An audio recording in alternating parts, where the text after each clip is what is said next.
Hola, buenos días. Yo soy Silvana Martén y mi compañera es Eugenia Sentíes y vamos a dar inicio a la conferencia sobre colibríes, abejorros y moscas, la polinización en los bosques de alta montaña en México. Ahora les voy a compartir la pantalla.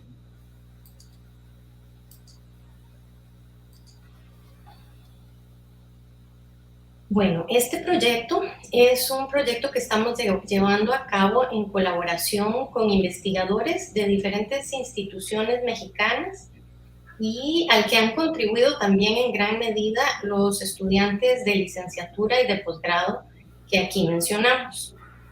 Quiero aprovechar también para agradecer el financiamiento de las entidades que han apoyado este proyecto, como la UNAM, el CONACYT, el INECOL, y un agradecimiento muy especial al Parque Nacional Nevado de Colima por su gran apoyo a nuestro equipo de trabajo.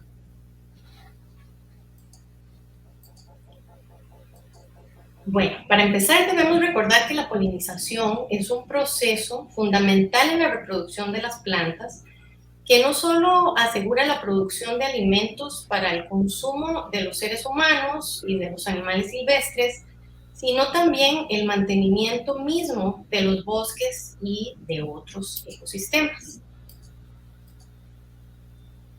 En la polinización, que es mediada por animales, los polinizadores mueven el polen de una flor a otra en el cuerpo del animal. El polen transporta los gametos masculinos de la planta, que fecunda los óvulos de otras flores, para así lograr la producción de semillas y la generación de nuevas plantas. De esta forma, los polinizadores sirven como transportes, generalmente aéreos, de los gametos de las plantas. Aunque algunas especies de plantas son capaces de autopolinizarse, la mayoría de las especies sí dependen en alguna medida de la polinización mediada por los animales para producir frutos y semillas. Los polinizadores pertenecen a diferentes grupos de animales y sus interacciones con las plantas han sido muy importantes en generar la enorme diversidad que existe en el reino vegetal en nuestro planeta y la gran diversidad de flores. En este cartel podemos ver diversos grupos de polinizadores que incluyen abejas, colibríes y otras aves, hay mariposas, murciélagos, moscas, palomillas, y aunque no están aquí, también son importantes para algunas plantas los escarabajos, las avispas e inclusive algunas especies de roedores. Desafortunadamente, tanto el cambio climático como otros disturbios derivados de las acciones humanas han puesto en peligro a nuestros polinizadores. Y por esto es de vital importancia conocer el estado de sus poblaciones, los recursos florales de los cuales se alimentan y la importancia que tienen estos polinizadores para la reproducción de las diferentes especies de plantas, ya que algunas dependen más de los polinizadores que otras. Bueno, dados estos antecedentes, les vamos a contar ahora un poquito sobre el proyecto de investigación que hemos venido realizando en los últimos 8 años, más o menos, sobre las interacciones entre las plantas y sus polinizadores en 4 volcanes de México.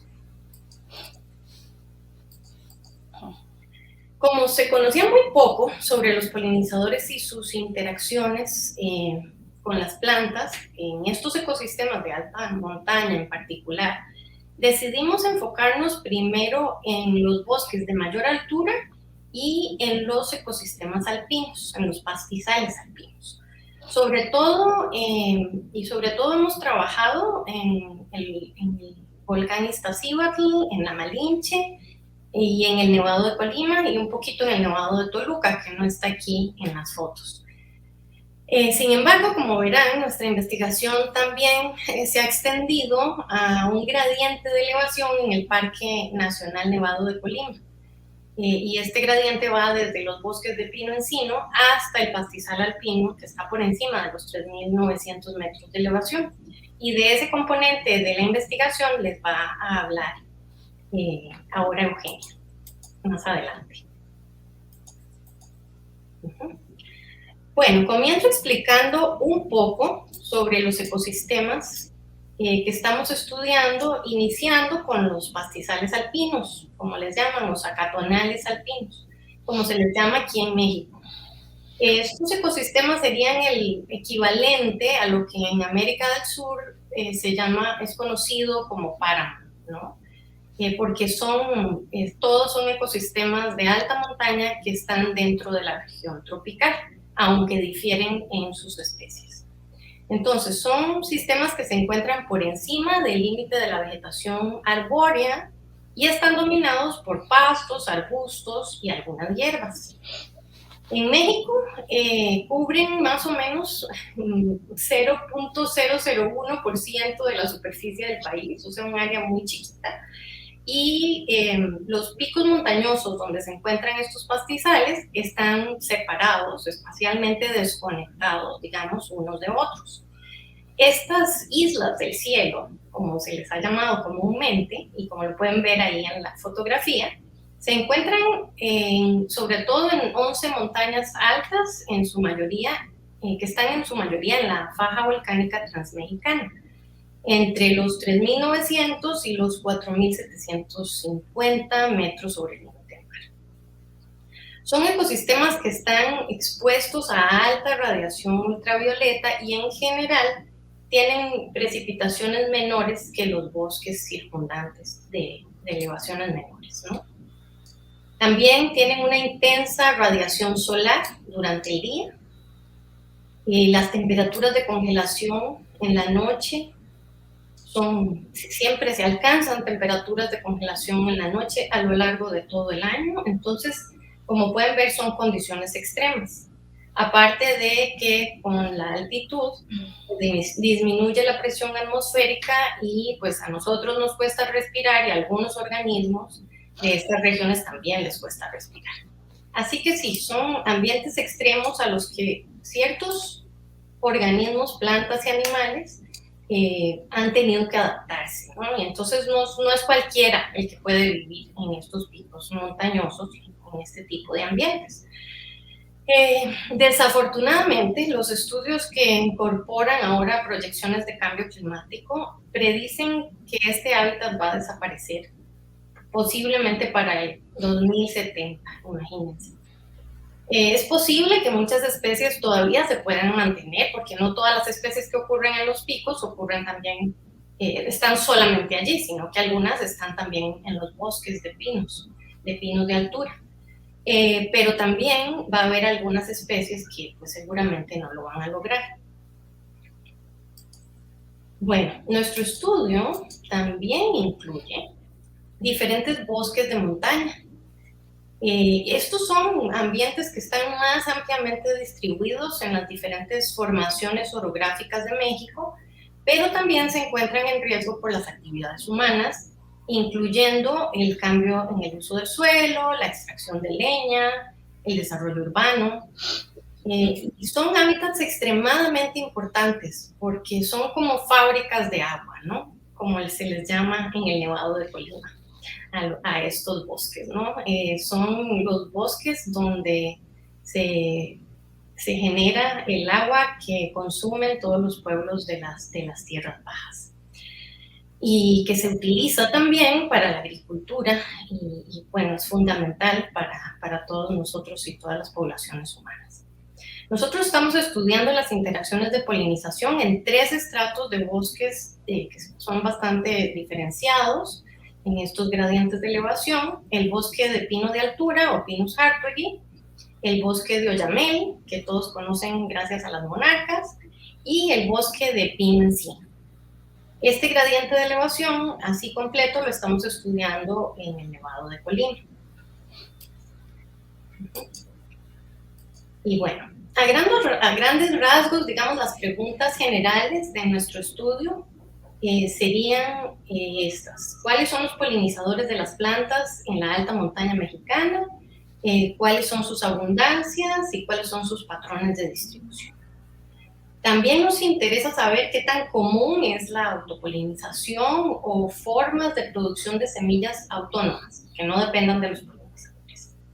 Y en tercer lugar, nos preguntamos si varían las poblaciones de plantas y polinizadores, así como las interacciones a través de los gradientes de elevación y a lo largo del año. Esa tercera pregunta es la que va a tratar Eugenia. Y hay una cuarta pregunta de la que hablaremos en otra ocasión. Las hipótesis de este trabajo, así también en general, serían que, bueno, dadas las condiciones climáticas extremas y variables que aumentan conforme aumenta la elevación, nosotros esperamos que los polinizadores vayan a ser más diversos y más frecuentes en los ambientes boscosos de los estratos inferiores del gradiente de elevación que en la zona alpina. Y también esperamos que las plantas de la zona alpina, de las partes más extremas, utilicen la autopolinización como una estrategia de aseguramiento reproductivo, porque se espera que allí la visita de los polinizadores pueda ser más impredecible, justo y además las abundancias más bajas, justo por esto que decíamos de las condiciones tan extremas de la zona alpina.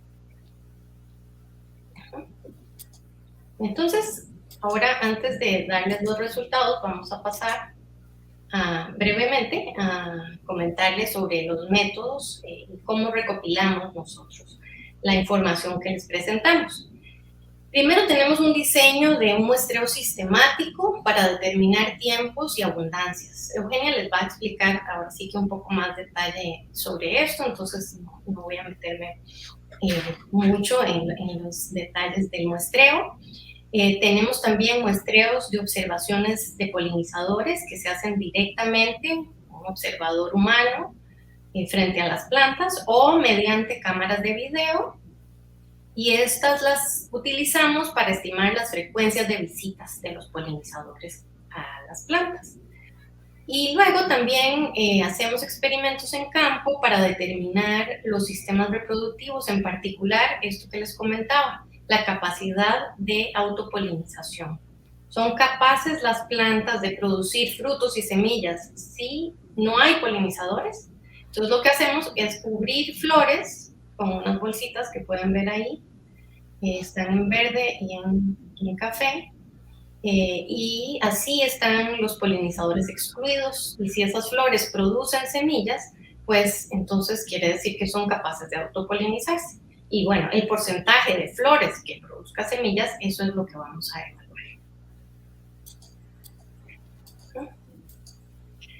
Bueno, entonces ahora les voy a dar algunos ejemplos de los polinizadores más comunes que hemos encontrado en los bosques y en los pastizales alpinos que hemos estudiado. En esta diapositiva podemos observar diferentes especies de plantas que son visitadas por abejorros del género Bombus, son abejas del género Bombus.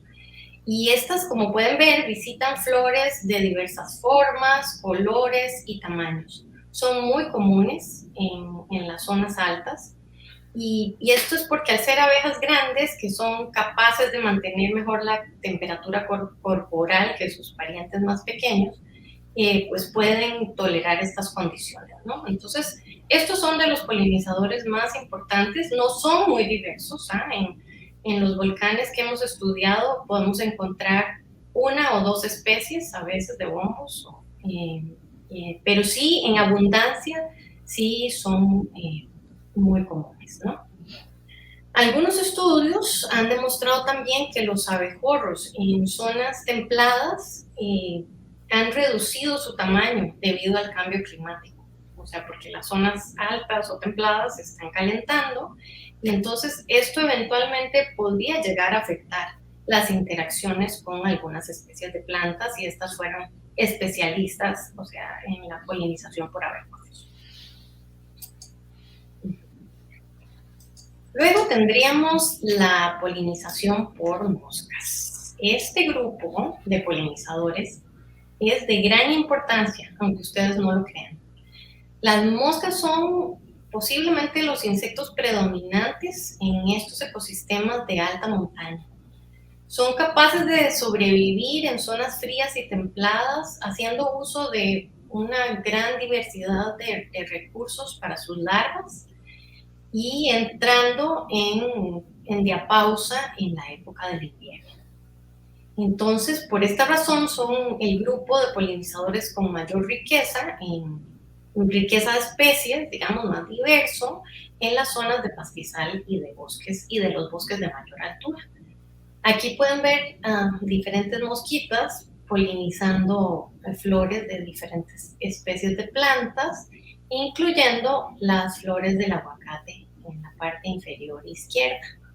Estas son plantaciones de aguacate que se siembran ya por debajo del límite del bosque de pino-encino o a esa altura más o menos, y que al parecer están haciendo uso de los servicios de polinización que brinda el bosque a los cultivos. Y esto es algo que estaremos evaluando en estudios futuros. Ahora les voy a dar un ejemplo muy padre de polinización por moscas de una especie de planta de esas que crecen solo en la parte alta de la montaña, sobre los 3.900 metros de altura. Esta especie de planta, Arenaria bryoides, es de la familia Caryophyllaceae y se distribuye en la faja volcánica transmexicana y algunas montañas de Guatemala, solo en esas partes altas. Está en suelos rocosos y arenosos, o sea, no está en el pastizal como tal, donde están los pastos altos, sino ya en la parte más alta y rocosa y arenosa del pastizal. Y hasta la fecha, solo 2 especies de moscas hemos encontrado que visitan Arenaria bryoides. El sistema reproductivo de esta especie, pues permite la polinización autónoma, o sea, la autopolinización. Las barritas claras, la barra clara es la que indica que la producción de frutos por autopolinización es como del 70%, mientras que la polinización abierta, cuando no se embolsa la flor, es del 90%. O sea que no son tan diferentes, aunque sí hay una diferencia, parece que sí, los polinizadores obviamente están contribuyendo, pero si no hubiera polinizadores, esta planta sería capaz de mantenerse. Claro que esto tiene consecuencias genéticas, ¿no? Se disminuye la variación genética de la progenie en los frutos autopolinizados, pero bueno, aún así la planta es capaz de producir frutos y semillas. Luego tenemos también polinización por mariposas, que no es tan común en las partes más altas, pero sí en los bosques de pino-encino y oyamel. Y polinización por colibríes, que también está en pino-encino, oyamel y en los bosques de mayor altura. En los pastizales alpinos son más raros, aunque como verán, los colibríes sí pueden encontrarse y son polinizadores importantes de algunas especies del pastizal alpino. Y el ejemplo con el que quiero cerrar esta parte de la presentación es la especie Castilleja tolucensis de la familia Orobancaceae, que es una especie de planta también de la faja volcánica transmexicana, que también ocurre solo en las partes más altas, en las laderas rocosas. Las observaciones que hicimos para esta especie las hicimos a 4.400 metros de altura. Y bueno, y esto es algo interesante porque esta planta hace 100 años, 50 años, no se encontraba en estas elevaciones. Con la pérdida del glaciar y la retracción del glaciar del Iztaccíhuatl, la planta ha ido avanzando, colonizando esos espacios que antes ocupaba el glaciar y ha ido subiendo en elevación. Así también lo han hecho los pastos. Entonces, en sitios donde anteriormente ocurría castilleja, ya no se le encuentra porque ya no hay laderas rocosas, sino que hay pastos. Y con castilleja han subido también en elevación estas 3 especies de colibríes que encontramos visitando a Castilleja a estas elevaciones. Una cosa importante es que, contrario a la especie anterior de Arenaria, que era polinizada por moscas, la Castilleja no tiene una buena capacidad de autopolinización. Vean que es cerca del 20%, y la polinización abierta es como de cerca del 50%, y la polinización manual, que se hace ahora sí ayudada por humanos, da un porcentaje alto de producción de frutos como del 80%. Entonces, básicamente, sí son importantes, muy importantes los colibríes, ¿no? Porque va a haber muchas flores que se van a quedar sin autopolinizar y que no son capaces de producir frutos de forma autónoma. Entonces, esta es una de esas especies que posiblemente podría desaparecer cuando desaparezcan los pastizales alpinos y sean reemplazados por bosques, porque pues no crece en esas áreas. O a lo mejor se mantiene en parchecitos muy chiquitos, ¿no? En islas rocosas que van a quedar en esos ambientes, esperamos. Y bueno, con esto concluyo yo mi parte y le dejo la palabra a Eugenia para que ella les comparta lo que tiene sobre la polinización por colibríes en el Nevado de Colima. Adelante, Eugenia. Muchas gracias, Silvana. Muy buenos días a todos. Yo soy Eugenia Sentíes y le agradezco mucho a Silvana la invitación para participar en esta charla. Y les voy a compartir ahora mi presentación. Bueno, como les platicó Silvana, nuestro proyecto en el Nevado de Colima es sobre la dinámica espaciotemporal de las interacciones colibrí-planta en ecosistemas de alta montaña. Es un trabajo en colaboración y todos los datos que tenemos no hubieran sido posibles sin la ayuda de los compañeros de laboratorio, así como el apoyo incondicional del personal del Parque Nevado de Colima.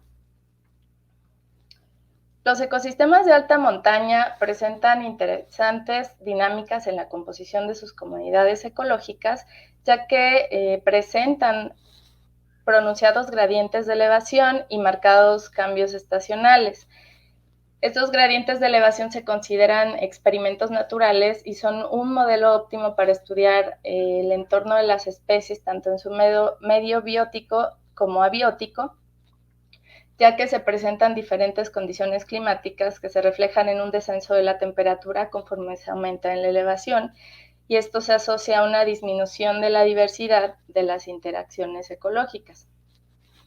Si observamos la imagen de la derecha, donde está la cama de nubes, esta foto la tomé del sitio más alto de nuestros sitios de muestreo, y podemos observar todas estas nubes que se reflejan en los sitios más bajos como neblina, y muchas veces estas nubes se condensan y llueve y empapan de humedad el sitio, y entonces las condiciones ambientales que se presentan en estos sitios bajos son muchas veces diferentes a los que observamos arriba, que muchas veces están soleados, despejados. Sin embargo, la temperatura siempre es menor en estos sitios más elevados. Entonces, esto determina cómo se llevan a cabo las dinámicas entre las especies, y es por ello que estos sitios, dado que las condiciones ambientales marcan los ensamblajes y las dinámicas ecológicas, son sitios vulnerables al cambio climático. Se ha visto que el cambio en el clima está determinando la migración altitudinal de las especies, cambiando sus rangos de elevación, y es por ello que es tan importante y de mucho interés estudiar los gradientes de elevación en ecosistemas de alta montaña. Son sitios ideales para estudiar interacciones de colibríes y plantas, ya que estas aves son esenciales polinizadores en estos ecosistemas montanos, donde ellos encuentran un sitio de refugio, sitio de alimentación, donde llevar a cabo sus ciclos vitales, y es un sitio de invernación para las especies migratorias.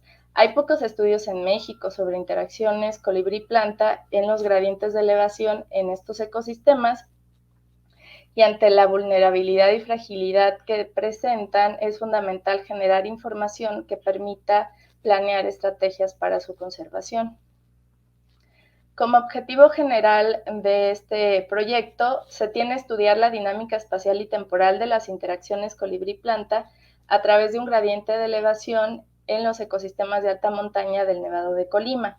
Como objetivos particulares nos planteamos evaluar la riqueza y abundancia de los colibríes y plantas con flores de las que se alimentan y determinar la estructura de las redes de interacción y las especies centrales en dichas redes. Bueno, el Parque Nacional Nevado de Colima se ubica en el estado de Jalisco, pertenece a la faja neovolcánica transmexicana, y debido a esta ubicación geográfica podemos encontrar una gran biodiversidad en este parque nacional. Para realizar nuestro muestreo se estableció un gradiente de elevación de 3 pisos altitudinales, el sitio bajo correspondiente a bosque de pino-encino, de los 2.400 a los 2.600 metros, el sitio intermedio correspondiente a bosque de oyamel de los 2.800 a los 3.100 metros, y el sitio alto correspondiente a pino de las alturas y pastizal alpino en un rango de elevación de 3.400 a 3.700 metros. Los muestreos los llevamos a cabo, se plantearon para 2 años, donde el primer año ya lo culminamos y estamos comenzando el segundo año, y las visitas se realizan cada 2 meses, abarcando las temporadas de secas y lluvias con sus correspondientes meses asociados. Para registrar las interacciones colibrí-planta, llevamos a cabo diferentes métodos. Silvana ya les comentó algunos de ellos. Y bueno, uno muy importante son los puntos de conteo, que es una actividad donde se establecen transectos de 1 kilómetro con 6 puntos de conteo a una distancia de 200 metros entre cada uno, y la actividad solo consiste en permanecer en cada punto durante 10 minutos y se registran los colibríes, tanto auditiva como visualmente, y terminado los 10 minutos se realiza un conteo de las flores, de las plantas con flores que hay, que son recurso para los colibríes.